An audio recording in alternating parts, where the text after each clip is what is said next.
Krishna, Hare Krishna, Krishna Krishna, Hare Hare. Jaya Jaya Shri Chaitanya Jaya Nityananda, Jaya Dvaita Chandra Jaya Gaura Bhakta Vrinda. Jaya Jaya Shri Chaitanya Jaya Nityananda, Jaya Dvaita Chandra Jaya Gaura Bhakta Vrinda. Jaya Jaya Shri Chaitanya Jaya Nityananda, Jaya Dvaita Chandra Jaya Gaura Bhakta Vrinda. Hare Krishna. So dear devotees, the teachings of Lord Chaitanya in this book, chapter number 10, is entitled The Beauty of Lord Shri Krishna. And this comes from a conversation between Shri Chaitanya Mahaprabhu and Srila Sanatana Goswami. Shri Chaitanya Mahaprabhu is instructing his very beloved disciple and devotee, Srila Sanatana Goswami. And he is teaching Sanatana Goswami about the beauty of Lord Krishna, the sweetness of Lord Krishna. This is not a very big chapter, and we have 1 hour, and Srila Prabhupada's words are perfect, and my words are very, very imperfect. So we will be reading Srila Prabhupada's pure words in today's discussion. Srila Prabhupada writes, Krishna is known as Madana Mohana because he conquers the mind of Cupid. So dear devotees, Cupid is Madana, or also called as Kamadev, because in this material world, which is an inverted reflection of the spiritual world, you see, a reflection is always inverted. When we look at ourselves in the mirror also, there is one person in the mirror, which is a reflection of ourselves. So when I raise my right hand, in the mirror also, this same side hand will come up.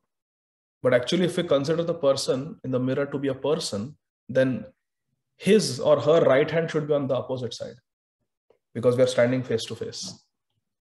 We are facing each other.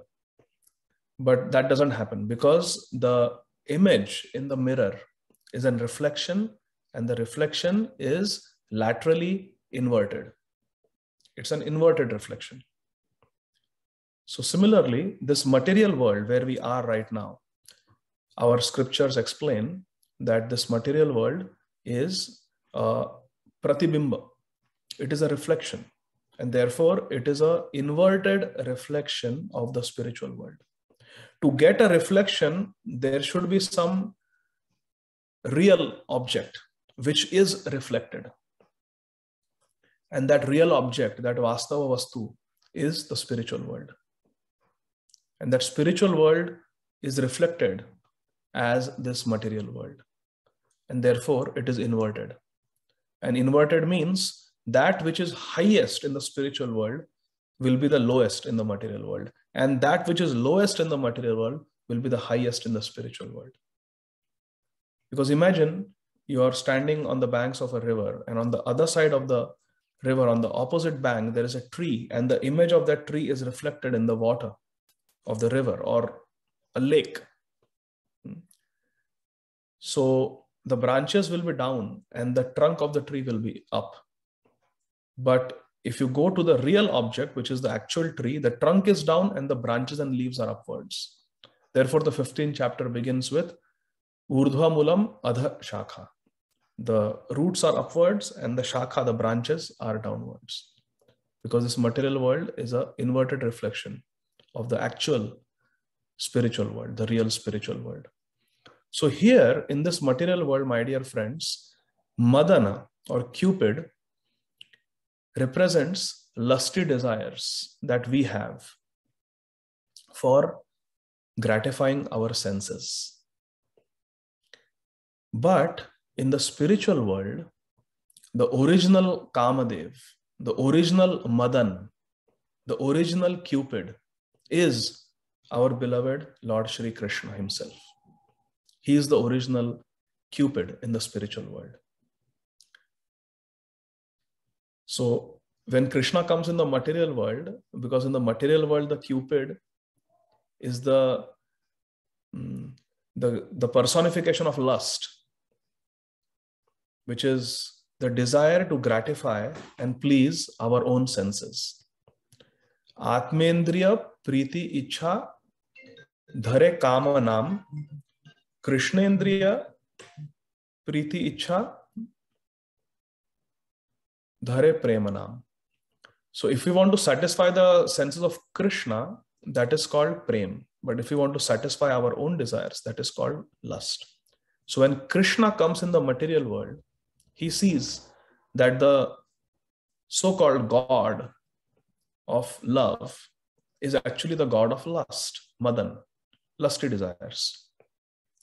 So Krishna is so attractive, so sweet, so wonderful, so beautiful, that Krishna completely attracts and bewilders even Cupid, or the Kamdev of this material world, the Madana of this material world. The Madana, Mad means madness. Madana means one who makes us mad with desires for sense gratification. But Krishna is so kind that Krishna bewilders and captivates even Madan. Therefore, he's called Madan Mohana. That is the meaning of the first sentence. Krishna is known as Madan Mohan because he conquers the mind of Cupid.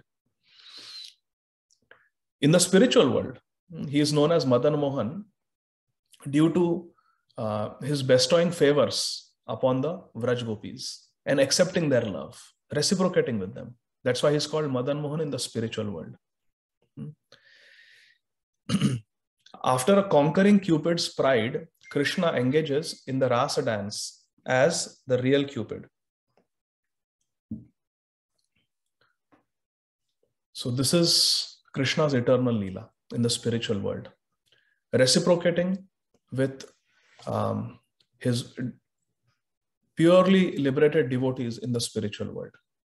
So now let us see what Srila Prabhupada writes, something very beautiful. And this comes from Srila Krishnadas Kaviraj Goswami. Krishna is known as Madan Mohan because of his ability to conquer the minds of the Vraj Gopis with 5 arrows. What are these 5 arrows? The arrow of form, taste, smell, sound, and touch. Through all these indriyas, through all these sense organs, Krishna attracts his pure devotees.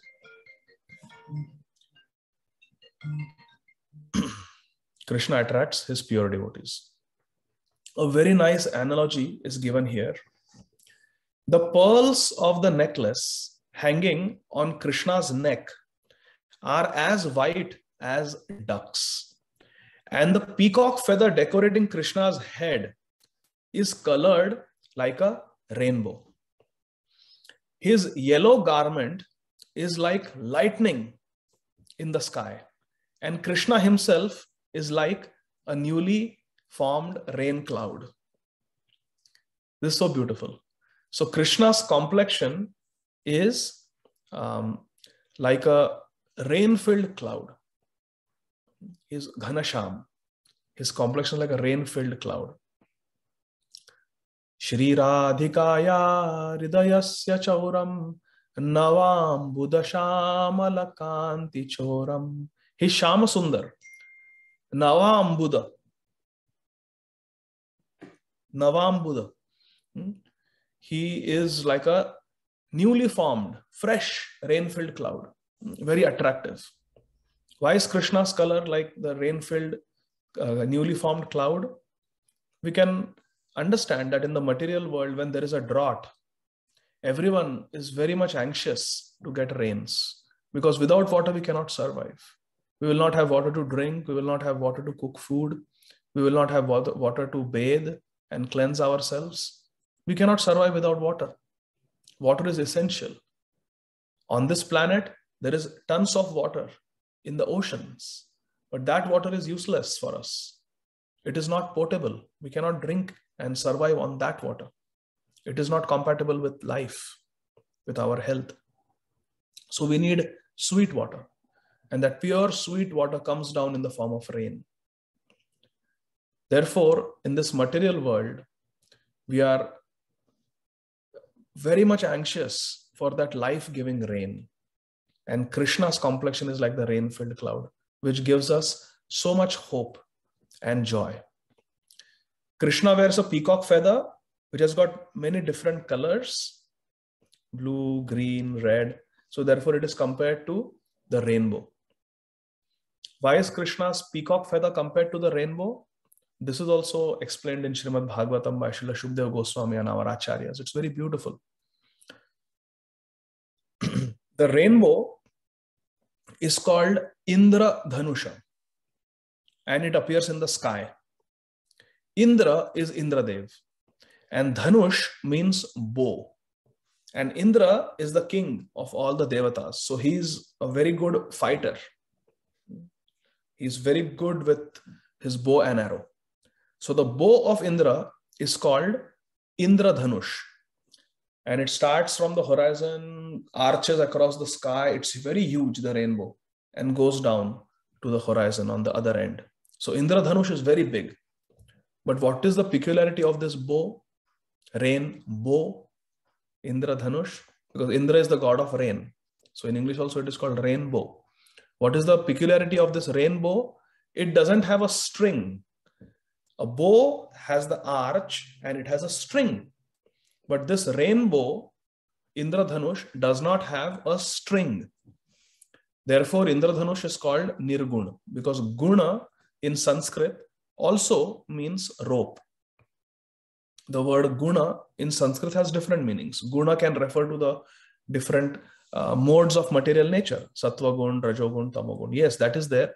But guna also means rope. So because this Indradhanush does not have a string, does not have a rope, this Indradhanush is called Nirguna. But where does the Indradhanush appear, rainbow appear? It appears in the sky. And the sky is Saguna. The sky has qualities. Why? Because the quality of the sky is sound. The sky also has clouds. The sky also has birds flying. The sky also has wind blowing. So the sky has qualities. So the sky is Sagun. But the rainbow that appears in the sky is Nirgun, because it doesn't have gun, the rope, the string. So just remember this much. The sky is Sagun because the quality, all the 5 material elements, Bhumir, Apo, Nalo, Vayur, Kham, they all have their qualities.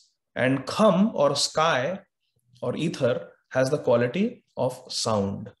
Wind has the quality of touch. Water has the quality of taste. Fire has the quality of form. And earth has the quality of fragrance. Plus earth has all the other qualities. So like that. So sky has the quality of sound, because there is sound. You say Hare Krishna and it will travel through the ether, through the sky. When an aeroplane is going through the sky, we can hear the sound of the aeroplane. A helicopter is going through the sky, we can hear. So a rocket is going, we can hear. So therefore, the quality of the sky is sound. It is Sagun. Also, it has more qualities. The sky has color. It looks blue. It has got different colored clouds, sometimes white clouds, sometimes dark clouds, and sometimes orange clouds if the sun is there. The sky also has sun. So the sky has many qualities. So sky is called Sagun, but rainbow, Indradhanush, that appears in the sky is Nirgun, because it does not have the rope. So now Krishna's peacock feather is compared to the rainbow. Why? To teach us that even though Krishna, who is Supreme Personality of Godhead, may come to this world, which is Saguna. This world is Saguna. There are different modes of material nature in this world. Sattva, Rajas, and Tamo. Mode of goodness, mode of passion, and mode of ignorance. So this material world is Saguna. It has got material qualities. But when Krishna comes, just like the rainbow, he is Nirgun. Just like the rainbow, he is Nirgun. Krishna is Nirgun, which means he does not have material qualities. Krishna doesn't have material goodness, material passion, material ignorance, or other material qualities like happiness, distress. All these dualities don't exist in Krishna. Krishna is always Sat, Chit, Ananda Swarup. He's always eternal. He's always full of knowledge, and he's always full of bliss. So Krishna, when he comes to this Sargun world, like the rainbow, represented by his peacock feather, he remains Nirgun. He remains above all that. So then, in this example, it is further described that the pearls of the necklace hanging on Krishna's neck. So Krishna wears a necklace of beautiful pearls, and they appear as white ducks. And these white ducks are very beautiful to look at when they fly in the sky or when they are in the water. And Krishna's yellow garment is like the brilliant lightning in the sky. So the gopis are compared to, and Krishna's merciful, loving glance at the gopis is like a shower of rain. So Krishna is like a rain-filled cloud. And what is a shower of rain? Krishna's Kripa Kataksha. Krishna's merciful glance is like a shower of rain. Krishna's beautiful smile upon the gopis is like a shower of nectar. And Krishna's sound of the flute that Krishna plays, his Venu, the sound of Krishna's Venu is also like a shower of nectar on the gopis when they hear it, especially the Pancham Swar, the fifth note. Further, the analogy continues. The gopis are like food grains in the field. So when the rain comes through the rain clouds, the crops come up and there are grains that are produced. And when the cloud pours rain on those grains, it appears that Krishna is nourishing the hearts of the gopis by calling down his pastime rain of mercy. So the devotees are represented, the pure devotees are represented by the Vraja gopis, and they are compared to the grains. So what nourishes the grains in the agricultural fields? It is the rainwater. Water that is coming from the rain-filled cloud called Krishna. So it is Krishna's mercy, it is Krishna's love, it is Krishna's care and concern for the Vraj gopis that nourishes the gopis. Therefore, one of the topics discussed in Srimad Bhagavatam, one of the 10 topics is Poshanam. Atra sarga visargascha sthanam poshanam uttaya manvantareshanu katha nirodho muktirashraya. So Poshanam is one of the topics discussed in Srimad Bhagavatam, and everywhere we see the example. How Krishna maintains his devotees. He sent Balaram to the gopis, Vraj gopis, to pacify their hearts. He sent Uddhav with his own letter to pacify the hearts of the gopis. So Narsimhadev personally appeared to protect and maintain Prahlad Maharaj. Dhruv was almost like a helpless child living in the forest of Madhuban on the banks of Yamuna. And Krishna appeared to him to maintain him, to bless him, and gave him a nice kingdom. Krishna protected Ambarish Maharaj with his own Sudarshan Chakra. You see, this is Poshanam, how Krishna protects and maintains his devotees. Just like the grains in the agricultural field are nourished by the rains that come from the rain-filled clouds. Similarly, Krishna, who is the rain-filled cloud, showers his mercy upon the devotees in the form of rain and nourishes them. Indeed, ducks fly in the sky during the rainy season, and rainbows can also be seen at that time. And the peacocks also dance very happily during the rainy season when the dark rain-filled clouds appear. So everyone is very happy because everyone is waiting for rain. Similarly, my dear friends, in this hot, blazing, merciless material existence, where there is birth, there is death, there is disease, there is unpredictable old age and death that can come anytime. There is so much unpredictability in this world in the form of disease and death. In such a dangerous, sorrow-filled world, my dear friends, everyone is anxiously looking for Krishna. Just like everyone in the agricultural field, everyone in the forest is waiting eagerly for the rain.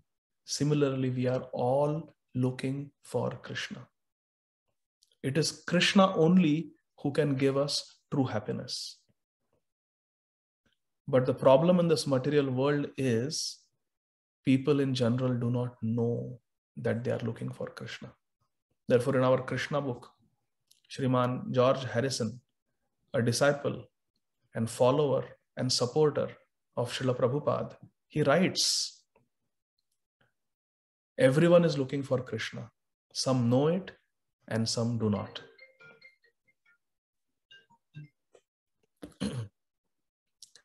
So therefore, we are all looking for Krishna.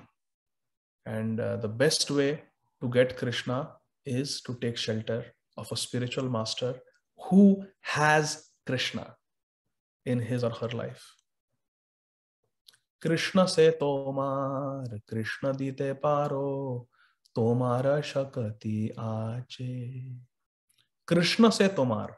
Srila Bhaktivinoda Thakur is writing that, my dear Gurudev, Krishna is yours. With your love, with your loving devotional service, with your Uttama Bhakti, you have captured Krishna.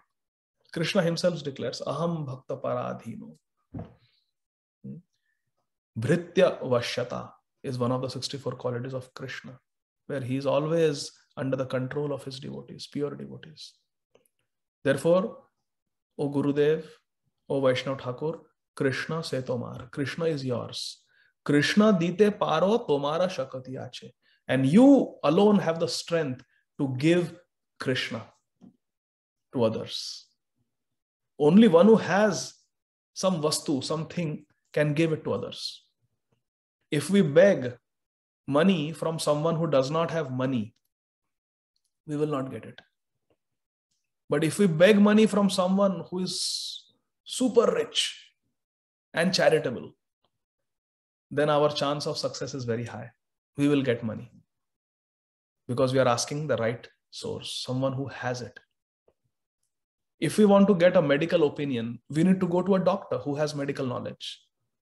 For a medical opinion, if we go to someone who is not a doctor, who is a lawyer or who is an engineer, we will not get what we are looking for. Only someone who has it can give it. Only someone who has Krishna can give Krishna to others. This is the meaning. Krishna se tomar, Krishna dite paro, tomara shakati aache. Shri Guru, Sadhu, Guru, Vaishnavas, they have the power to give Krishna, deliver Krishna to others, like Srila Prabhupada did.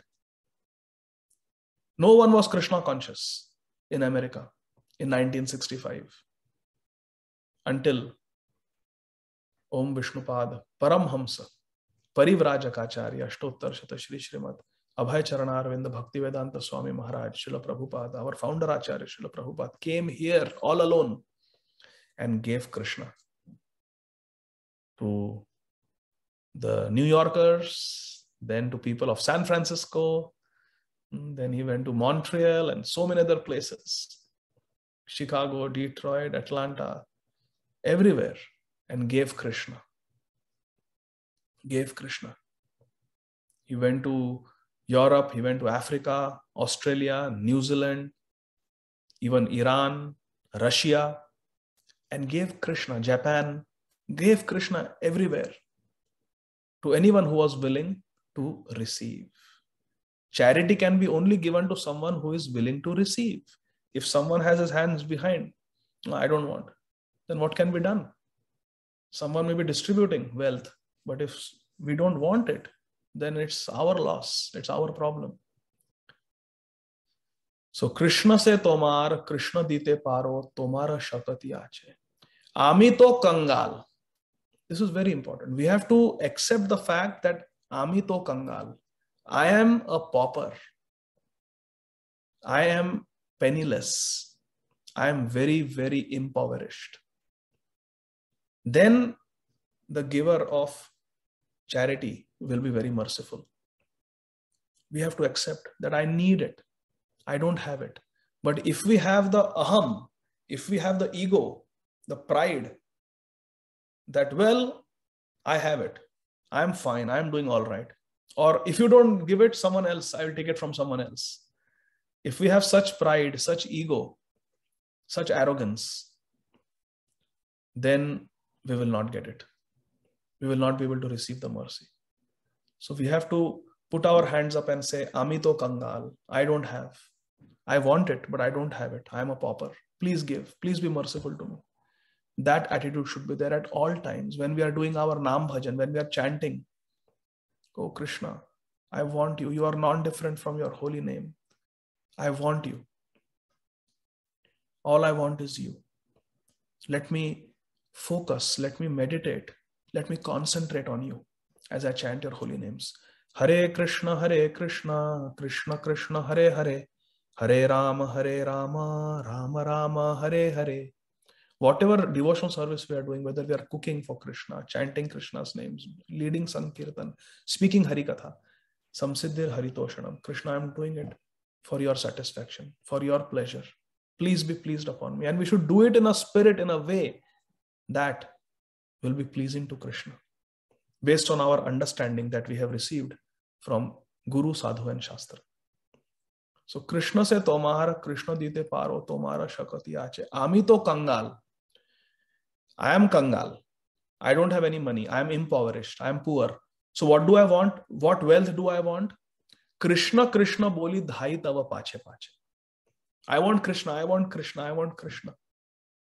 I don't have Krishna dhan. I want prema dhan. I want Krishna prema dhan. That's all I want. And therefore I run behind you. Therefore I run behind you, begging for that what I want. And what I want is Krishna prema. Krishna prema bina vyartha daridra jivana dasa ko he vetana mora deho prema dhana. Sri Chaitanya Mahaprabhu taught us to pray like this. Krishna prema, that's what we want. So what happens here? Krishna is nourishing. Indeed, the ducks fly in the sky during the rainy season, and rainbows can also be seen at that time. Krishna freely moves among his friends as a cowherd boy in Vrindavan. And when he plays his flute, all living creatures, mobile and immobile, are overwhelmed with ecstasy. They quiver and tears flow from their eyes. This is the speciality of Krishna's sweetness, Krishna's beauty. That immobile objects become mobile. Hearing Krishna's flute, the trees which are sthavar, which are stationary, they start bending down and offering whatever they have. Their leaves, their flowers, their sweet, juicy fruits in the service of Krishna, Balram and their friends.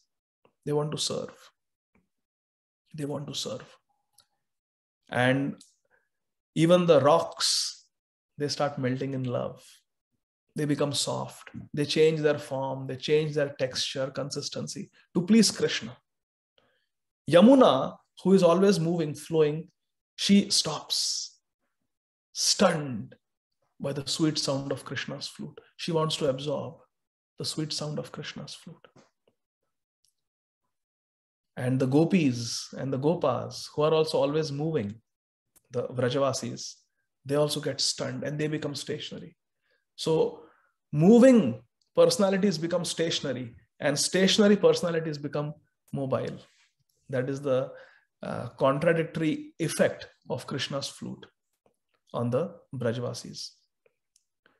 Krishna's conjugal love is the summit of his various opulences.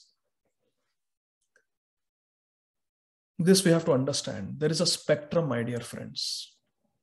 In spiritual life, there is a spectrum which we have to understand very carefully. There is Brahman realization. The Brahmavadis, not the Mayavadis. Mayavadi, Krishna Aparadhi. Mayavadis are offenders. So they are punished. Mayavadis don't get liberation. Mayavadis get punished by the laws of material nature. Mayavadis get punished by Maya. Mayavadis are dealt with by Maya Devi in a very stern way because they are aparadhis. But the Brahmavadis, those who are attracted by Krishna's effulgence, the Brahma Jyoti, and they are the seekers of mukti, liberation. Their mood is to feel overwhelmed by the eternality of and the peacefulness of the Brahma Jyoti, and just be completely absorbed in the Brahma Jyoti, in the light, in the effulgence of Brahma Jyoti. No more birth, no more desires, no more suffering. Just become one with the effulgence of Krishna's effulgence. Just become one with the light of Krishna's brilliance. And it is a state where they forget themselves. It is a state where the jiva, a Brahmavadi jiva, forgets himself, forgets the aham bhav, that I am this, I am that. No. Just giving up all designations, just forgets oneself and only remembers the effulgence, the light, the divine light, the eternal light, completely peaceful, no more suffering. No more janma, mrityu, jara, vyadhi, no more birth, old age, this is that. Just completely identifying with the effulgence of Krishna, forgetting oneself. In one sense, it is a mood, it is a position of spiritual suicide or spiritual sleep. We become completely oblivious to our own identity. I don't have any identity. I am that. I am that. Soham, Soham. I am that. I am not this material body. I am that. Soham, Soham. Like that. So that is the first level in the spectrum of spiritual development. Brahman realization. The Brahmavadis attain the Brahma Jyoti. But beyond that is Goloka Vrindavan. Beyond the Vaikuntha planets, there is Goloka Vrindavan. And in Goloka Vrindavan or in the Vaikuntha planets, to become a particle of dust at the lotus feet of Krishna, or to become a blade of grass, or to become a tree, and just be completely overwhelmed by the majesty and the greatness of Krishna or Lord Narayan. That is Shantabhav.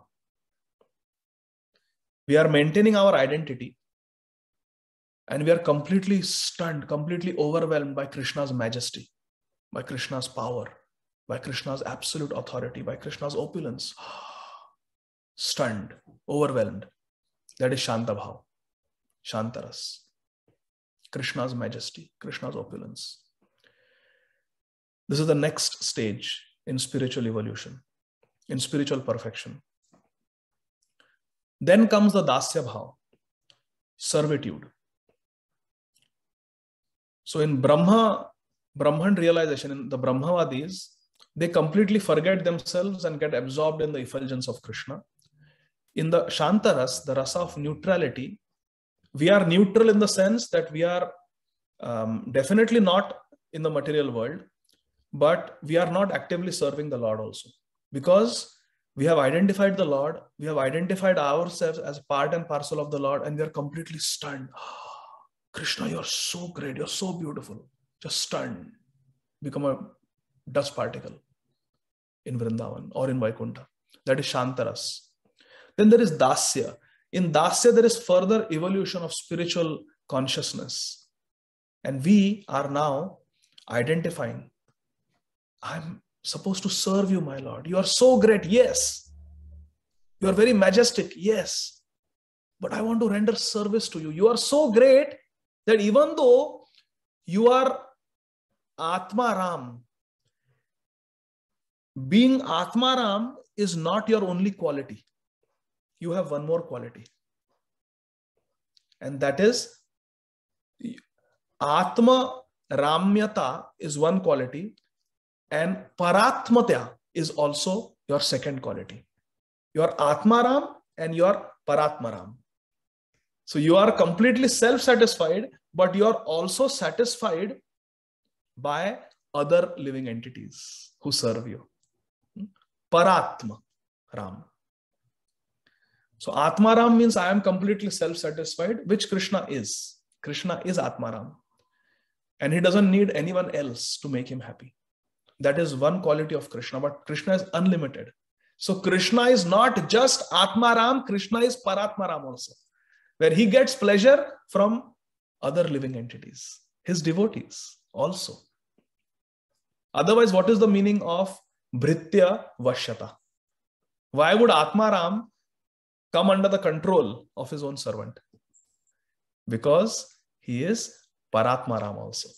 This Srila Bhaktivinoda Thakur Mahashaya explains in Jaiva Dharma. Atmaram and Paratmaram. Both are there. Not just Atmaram. Krishna is not just Atmaram, he is Paratmaram also. He takes pleasure in his devotees. He takes pleasure in himself, but he also takes pleasure in his devotees. Someone in Dasya Bhav, the next stage in the spectrum of spiritual evolution, recognizes this fact. That Krishna, you are so great, yes, but one of your great qualities is that you accept service from your surrendered devotees. Therefore, dasosmi. Dasosmi. I am your servant and I want to serve you. I want to increase your pleasure, Krishna. I want to increase your joy. How may I serve you? That is dasya. Further evolution of a devotee in the spectrum is sakhya. After dasya comes sakhya. Sakhya means Krishna, now the love is becoming condensed. The milk is boiling. The milk has been boiled. So the sweetness is increasing. The topic for today is Krishna's beauty, Krishna's sweetness. The sweetness is increasing now in the relationship. And now the love has become so condensed that Krishna gives the realization to the devotee that I am not just your master. You have pleased me with your service so much that now we are not, our relationship is no longer servant and master and servant. No, now it is friends. We have come to the equal level, equal platform. How is that? Initially, we may have a very formal relationship with someone great. Yes, sir, no, sir, like that. But if we serve with intimacy, initially we serve with awe and reverence. But if we serve with intimacy, then that barrier breaks. The barrier of hierarchy breaks. That you are high, I am low. That breaks in the intimacy of service. Through intimate service, dedicated service, that barrier breaks. And then the master, when there is trust, comes down to the level of the servant and starts telling intimate things to the servant. Starts talking about his family life to the servant. The servant also starts talking about his family life to the master. And their relationship becomes very, very intimate. They are on the same level now. That is sakhya. It is a further evolution from dasya. There is sakhya. Higher than sakhya is vatsalya, because in vatsalya, now we are not equal. Dasya means Krishna is high, I am low. Sakhya means now we are same. Ami tumi sama. We are same. We are friends. We are equals. But in vatsalya, the servant becomes greater than Krishna. Now I will tell you what you are supposed to do. When you are supposed to eat, when you are supposed to bathe, when you are supposed to stop your play with your equals, your sakhas, when you should stop your play and come inside the house. And I will bathe you. I will decide what you wear. I will decide how far you go in grazing the calves and the cows. That is vatsalya. Now you become greater than Krishna. You become greater than Krishna. That is vatsalya. And as we are going, the qualities and the realization of the previous stages in the spectrum are all there. Are all there. Someone who is in vatsalya knows about the majesty of Krishna. That's why you have reached vatsalya. Like I said, it's a journey. It's a spectrum. It's an evolution of spiritual consciousness. So vatsalya is very, very great level of spiritual evolution, spiritual development, where now you are thinking Krishna is dependent on you. If Krishna eats mud, he will fall sick. I have to stop him. That is vatsalya prem. The prem becomes so condensed, so thick, that now it's not that Krishna, I am yours. Now Krishna, you are mine. Krishna, you are mine. I have to take care of you. That is vatsalya. And higher than Vatsalya is Madhura Ras. Madhura means sweet. Madhura Rasa. Where now the milk has become so condensed.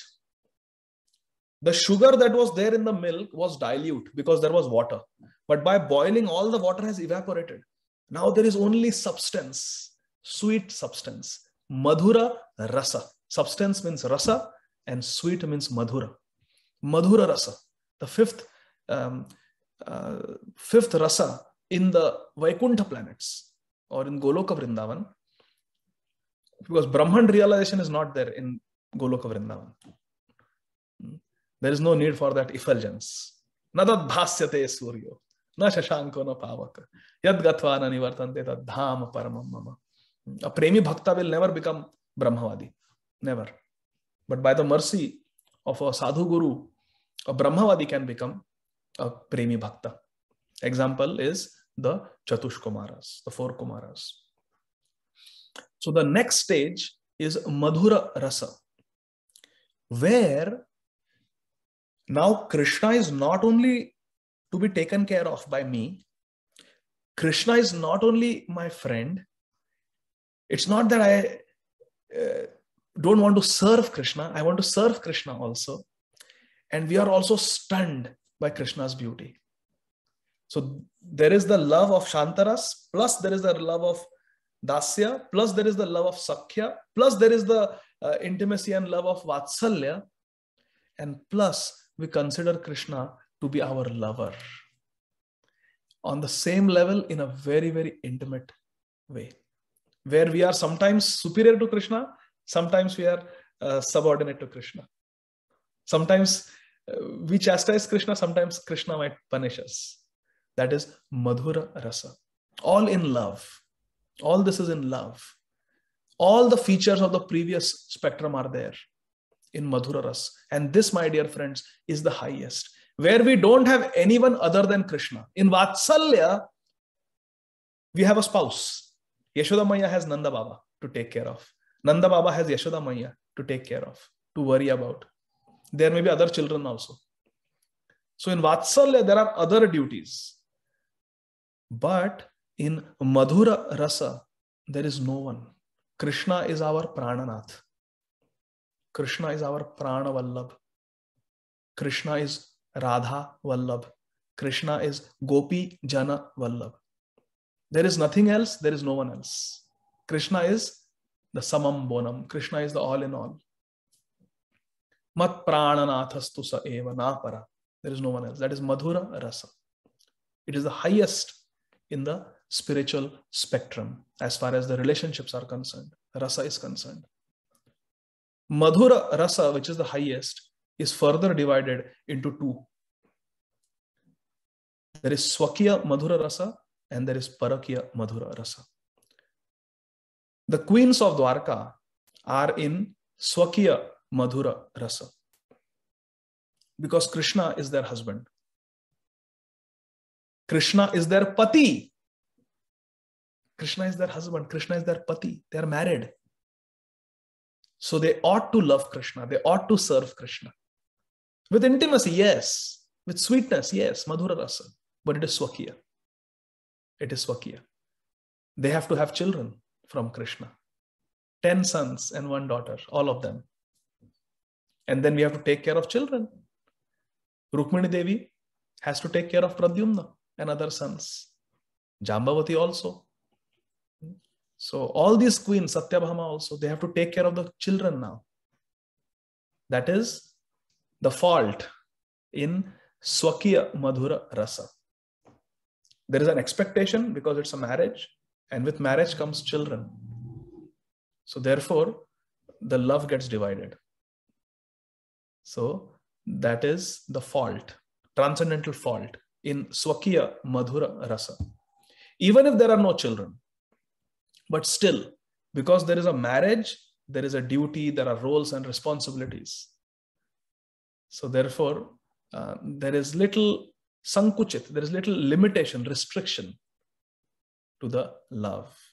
There is certain expectation because of marriage. That is Swakya Madhura Rasa. But Parakya, Madhura Rasa is the highest of the highest. There is nothing higher than Parakiya Madhura Rasa. Why? Because in Parakiya Madhura Rasa, Krishna is not our Pati. In Swakiya Madhura Rasa, Krishna is the Pati, he is the husband. But in Parakiya Madhura Rasa, Krishna is not the Pati, Krishna is Upapati. Upapati means paramour. Paramour. There is no formal relationship with Krishna. There is no obligation to love Krishna. But Krishna is our Prananath. Krishna is our everything. And this Parakiya Madhura Rasa is only and only present in the highest of all abodes, Shri Vrindavan Dham. Shri Vrindavan Dham ki jai. And we are reading about the Vraj Gopis here. How they are being drenched in the shower of love coming from the rain-filled cloud called Krishna. Parakiya Madhura Rasa, where Krishna is not Pati but Upapati. He is the paramour. This is the highest, my dear friends.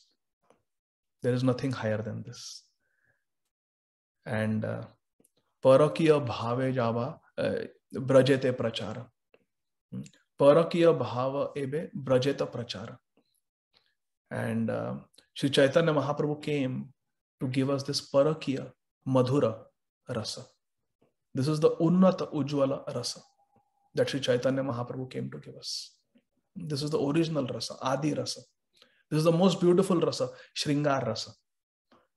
This is what Sri Chaitanya Mahaprabhu, this is what Rup Sanatan Raghunath Goswamis have come to give us. The chapter continues. We are still in the first paragraph only. So let me hurry up now.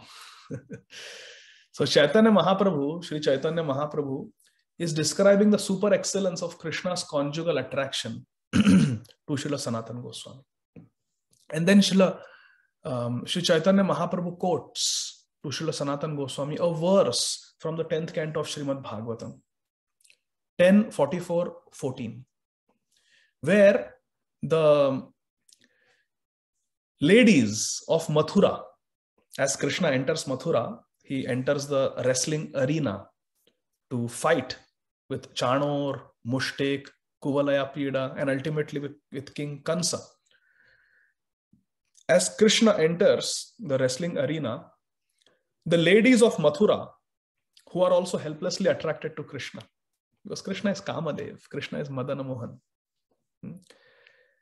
they speak this verse. Gopyastapa kimacharan yadamushya rupam lavanya saram asamodvamananya siddham dhrigbhi pibant anusava bhinavam durapam ekanta dhama yashasaha shriya aishavaryasya. What great penance and austerities have the Vraja Gopis undergone? Gopyas tapah kim acharan yad amushya rupam. For they were able to drink amushya rupam. They were able to drink the nectar, lavanya saram, the nectar of Krishna's beauty. And he is incomparable. Asamordhvam, ananya siddham,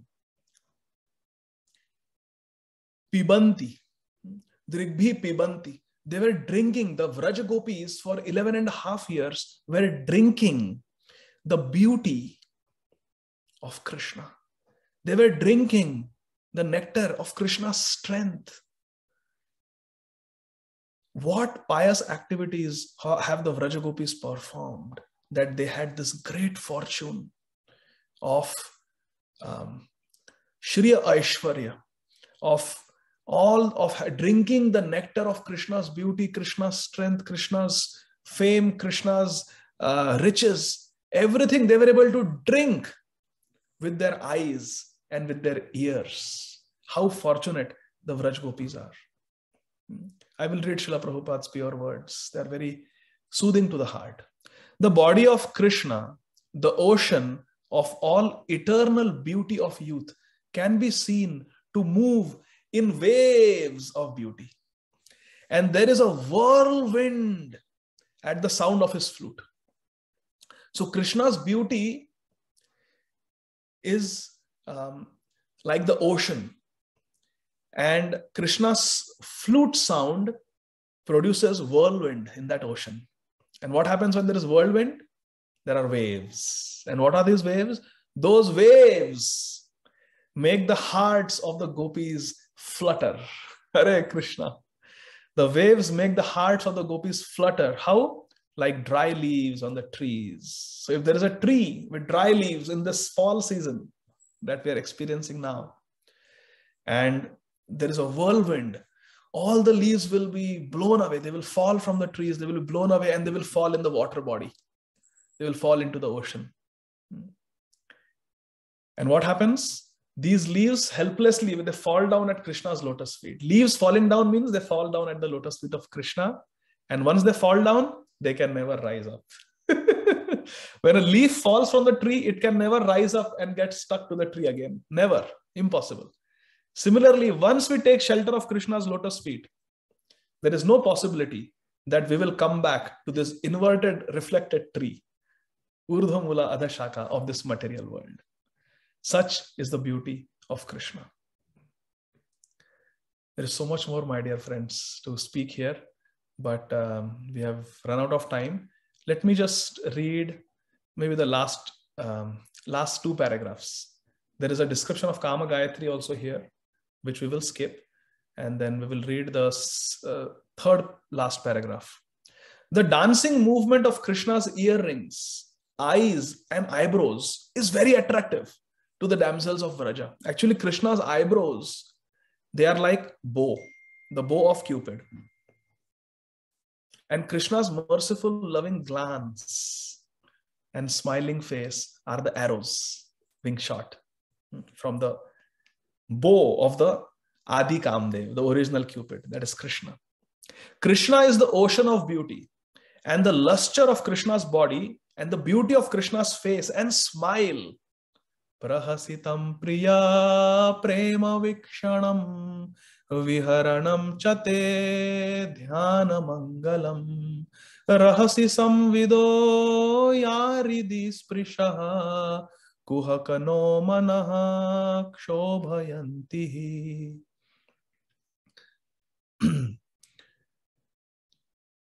Activities in devotional service increase the sense of devotional service.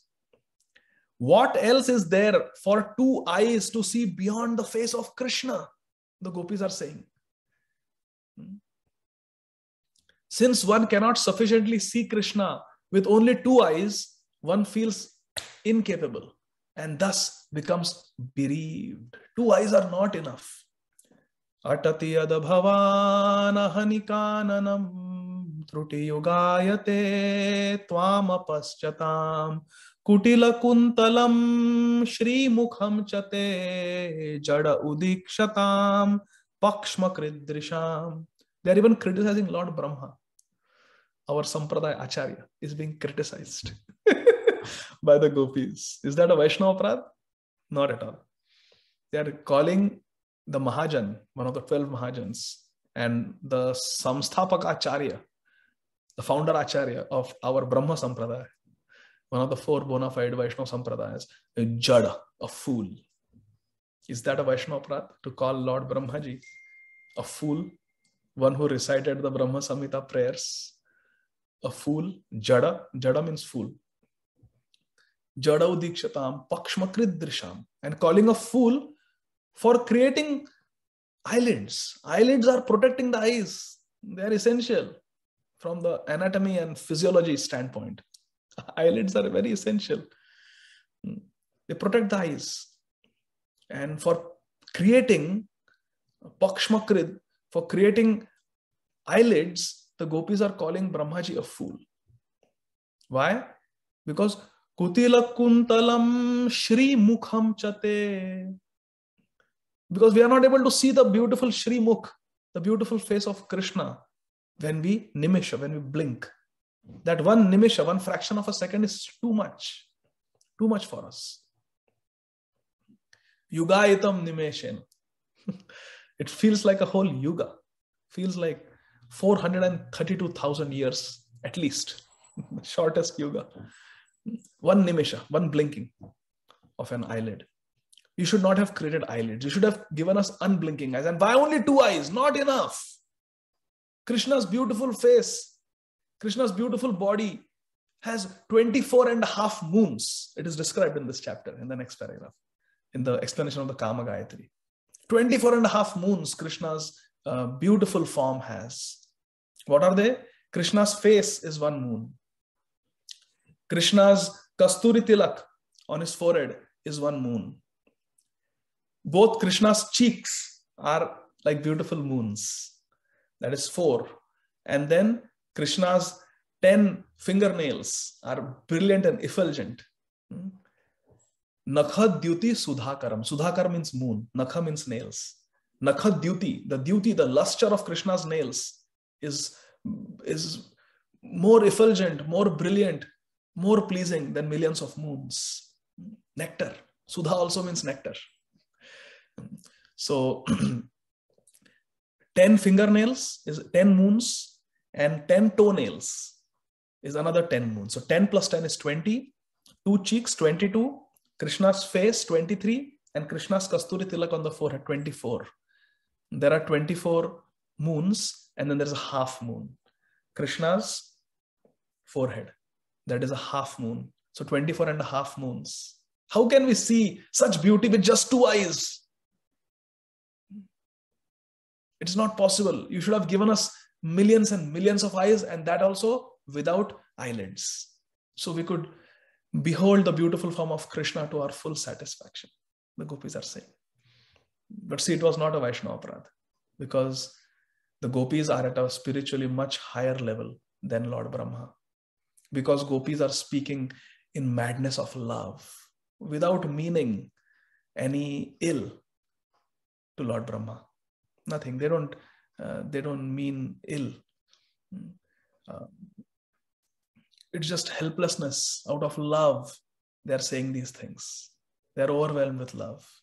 They are overcome with emotion, and therefore they speak like that. They don't mean any harm to Lord Brahma. They are just helpless lovers of Krishna. What to do? They want to see Krishna, and they are being prevented from seeing Krishna because there is a blink reflex. It's an involuntary reflex, the blink reflex. You have to blink unknowingly. And that is too painful for them because they are so absorbed in seeing Krishna. And Brahmaji took this complaint of the gopis very seriously. So when he came as Haridas Thakur as a punishment, he did not enter Jagannath's temple to take darshan of Jagannath. Hare Krishna. He would not even go in front of Chaitanya Mahaprabhu to take his darshan because he considered himself a sinner. So Mahaprabhu had to come to him to give darshan. Our Thakur Mahashay, Srila Haridas Thakur, he took this complaint very seriously that the gopis launched against Brahmaji in the Gopi Geet. Very seriously. He said, all right, I am preventing you from seeing Krishna. As a punishment, I will also not see Krishna. I will take birth in a Mlecha family. I will be an outcast. Hare Krishna. Namacharya Srila Haridas Thakur ki jai. So much more to discuss. I'll just read the last small paragraph and conclude. Thus, Lord Sri Chaitanya Mahaprabhu explained the transcendental constitution of Krishna, his expansions, his bodily lustre, and everything connected with him. In short, Lord Sri Chaitanya Mahaprabhu explained Sri Krishna. He explained Krishna, the essence of everything, as he is. Srila Prabhupada ki jai. Teachings of Lord Chaitanya book ki jai. Thank you very much, dear devotees. Hare Krishna. I will stop here. If there are any questions, maybe we can take one. Hare Krishna. Hare Krishna, Prabhuji, Dandavat Pranams. All glories to Prabhupada, all glories to you, Prabhu. What a wonderful session. I really liked that how you were reading word by word from Prabhupada's words, and then you were explaining it so beautifully. And yes, 24.5 moons. only a realized soul can understand. A person like me cannot never understand that how come 24.5 moons are there. So Prabhuji, I don't know how much time you have, but I have 3 questions. So okay. my first question is about, you said about these Brahmavadis, right? So they say Soham. And you say that they are Brahmavadis, they are not Mayavadis because they are not the offenders. So there is an organization, I won't name it, but they practice this saying of Soham. But I've also seen that in them, they don't even consider Krishna to be the supreme. They treat Shiva or the other like Shakti all on the equal platform. So how can we understand that they are Brahmavadis and not Mayavadis? They are not Brahmavadis. So they chant Shivoham. Shivoham. So once, this was very funny, once in Bombay, there was a Bhagavad Saptaha going on by His Holiness Radha Govinda Goswami Maharaj. And there was one elderly person sitting in the front of the crowd, right in front of Maharaj. And he was coughing also. I think he was not well. Loudly he was coughing in the katha. And then every time he would cough, how when we sneeze or cough, we reflexly say Krishna. So he would say, Shivoham. And he was sitting right in front. And he was coughing frequently. And every time, every cough would be followed by Shivoham. Shivoham. And it was very much disturbing, the Hari Katha. So Srila Radha Govind Maharaj stopped speaking. So it was a Marwadi community who had organized the Bhagavad Saptaha. So the organizers came to Maharaj and they asked Maharaj, why have you stopped speaking? So Maharaj pointed to that man who was saying Shivoham. And Maharaj said, first remove Lord Shiva from the assembly. I cannot speak in front of such a great Mahajan. I am not qualified to speak in front of such a great Mahajan as Lord Shiva. He is the Lord of this whole universe. If he gets angry, he can destroy the whole universe by doing pralaya. And then Maharaj became very serious. He said, just see, old man, he's coughing. He's about to die. And he's saying, I am Shiva. I am Lord Shiva. He said, is Shiva like this? Shiva is the Pati. He is the husband of Mother Parvati. He sits in Kailash. In such a cold place, he doesn't cough. And you are sitting in a hot place like Mumbai and you're coughing. You have got a cold. He said, how can you be Lord Shiva? This is nonsense. So then that devotee apologized. He said, no. So somebody told me I should keep chanting Shivoham. I don't even know what Shivoham means. Then Srila Radha Govind Maharaj explained and the katha continued. So yeah, so the Shivoham or considering not recognizing Krishna, those who don't have respect for Krishna, they are Mayavadis and they fall down. They are not Brahmavadis. Brahmavadis are innocent. Like Shukadeva Goswami was innocent. The 4 Kumaras were innocent. But Mayavadis are not innocent. They are Krishna Aparadhis. Yanya Arvindaksha Vimuktamaninas Tvayashta Bhavada Vishuddha Buddhaya Aruya Krachena Param Padam Tata Patanti Adho Anadrat Yashmat Angraya. The important is Anadrat Yashmat Angraya. If you have anadar, if you don't have respect for Krishna's lotus feet, Yashmat Angraya, then you will fall down. So anyone who doesn't recognize Krishna or has anti-theistic views towards Krishna, such a person will fall down. So they may not be Brahmavadis. They are Mayavadis. And anyway, now in Kali Yuga, there are hardly any genuine Brahmavadis left. Most of them they are contaminated by the Mayavad philosophy. Is that okay, Mataji? Yes, Prabhu, but the organization that I was talking about, they don't recite Shivoham, but they recite Soham only. Anyways, I got your point. So the question is, what is that? I am that. Soham means I am that. So what is that? Even we can say, I can say Soham. But I am saying I am servant. I am Das. Dasoham. Dasoham, servant of the servant. Yeah. So the question is, what are we considering to be that? If that is a servant of Krishna's servant, then that is fine. If that is I am a particle and I want to merge in the Brahmajyoti, that is fine. But if they say that I am Krishna, I am that Krishna, I am that supreme, then that is Mayavad. That is wrong. That we don't accept. Yes, Prabhu. Thank you. And my another question is about the Shantaras you were talking about, and you gave the example of a blade of grass in Vaikuntha or Golok Vrindavan or trees. But we also hear the Navyogendras, that they were also on the platform of Shantarasa. So how can we understand them? Because isn't Shantarasa only for the inanimate objects like animate objects? So devotees, they have their Siddha Swarup and they have their Sadhak Swarup. Navayogendras are in the Sadhak Swarup.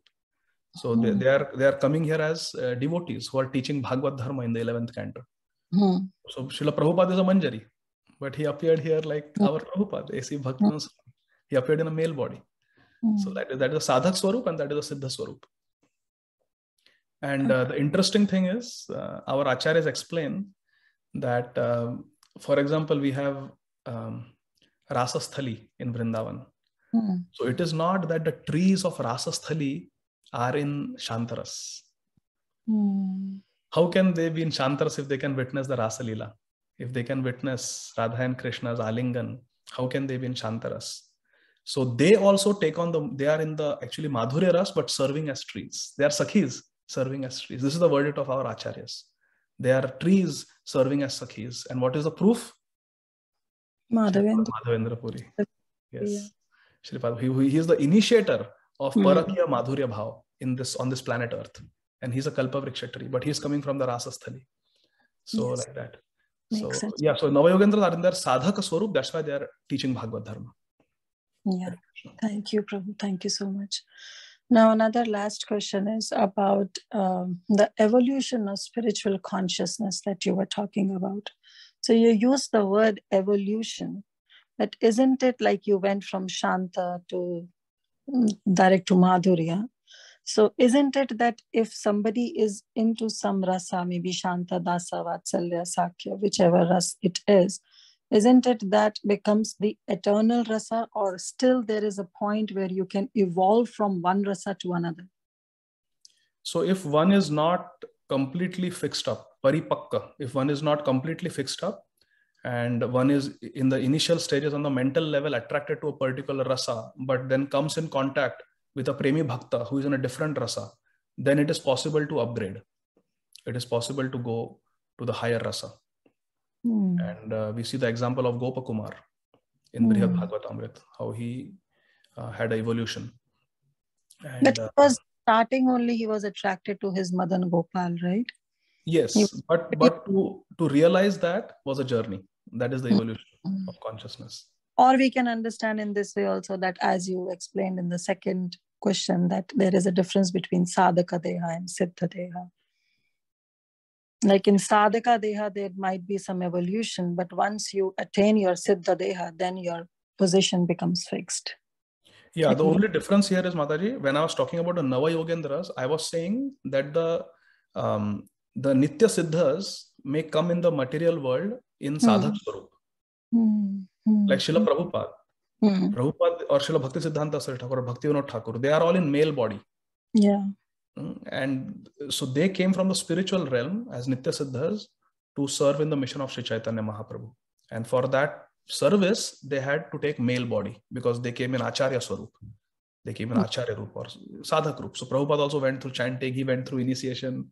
Prabhupada doesn't actually, he's a Nitya Siddha. But that is all Sadhak Leela. He's appearing as one of us. Prabhupada getting first initiation. Then he also got Gayatri same day. Prabhupada going to sannyas initiation. Like that. So that subtle difference is there. I was talking in terms of Navayogendra as Nitya Siddhas coming for a particular seva.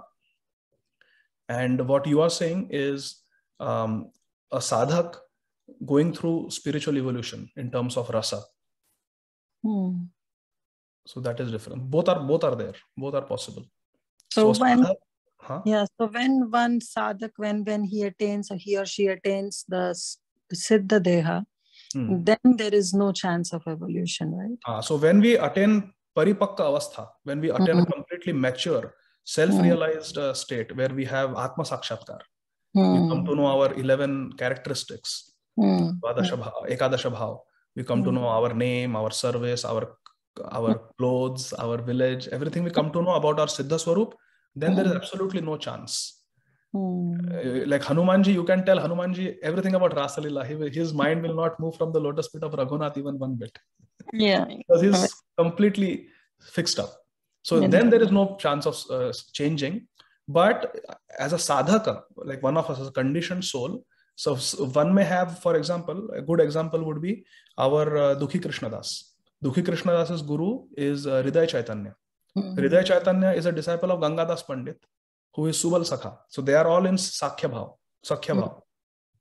So that is what he got. A Sakha can never give Madhurya. That is not possible. Therefore, when people say that Prabhupada is in Sakhya Ras, that is wrong. I will never accept it. I will never accept it. That is not possible. Prabhupada is in the highest Madhura Ras. There is absolutely no doubt about that.